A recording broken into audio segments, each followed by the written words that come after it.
Hello and welcome to this short video about using Bladepathfix plugin. First of all, what problem does this plugin resolve? Let's take a look at how the cutting knife is constructed. The knife has a certain width and the cutting angle. The 0 point is the point that represents the machine's position. To cut the material, the knife needs to go a little into the material. When the machine is moving, it thinks that it is at the blue dot position, while in fact the real cut is a little farther. This is what I call the overcutting. Looking from above, the assumed path is marked in black and the real cut is colored in red, which is a little too long.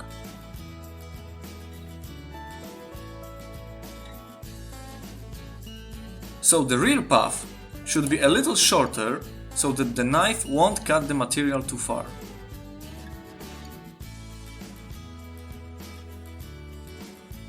Similarly, there's a symmetric problem with symmetric types of knives called the undercutting, which is when the knife stops too early and the material is not entirely cut.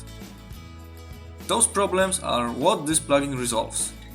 It fixes the path for the knife so that it minimizes or completely removes over and undercutting.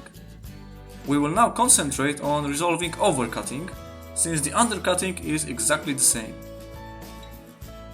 There are two methods for solving overcutting: early stop and the back move. Let's take a look at the early stop first. Open sample file, for instance a rectangle. Go to Plugins, Bladepathfix path. Now choose the early stop.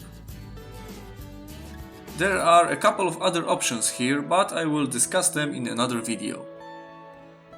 Of course, if you want, I can explain them to you directly, just leave a comment or go to cncTailor.com. Once the settings are set, click Execute and then Close. We can see that paths are a little shorter than they were earlier, and now there's an idle move, colored in red, from the new shorter end of the segment to the start of the next segment.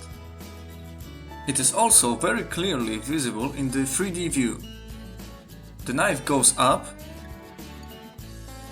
then goes to the end of the segment, and then goes down. So there's no more overcutting. To deal with undercut, you just need to change the offset to some negative value. Let's look at the back move method now. Choose back move in the plugin settings window and click Execute. Now the path is a little more complex, which is the best viewed in the 3D view. The knife will also stop before the end of the segment, then go up, then go to the end of the segment, then go down, and then go back along the same segment, and then again go up to the end of the segment and down to start the next segment. Those moves assure that the whole segment is cut, while at the same time no overcutting will occur. And that's it. Now you know how Bladepathfix plugin works. I'm sure it will be very handy for you, as it is for many of our customers. Thank you for watching, and if you want to test this plugin, please don't hesitate to contact us at cncTailor.com or leave a comment. Be sure to also check out our other videos, subscribe to our YouTube channel and subscribe to our mailing list to get notified about new plugins, new videos and our other CNC services.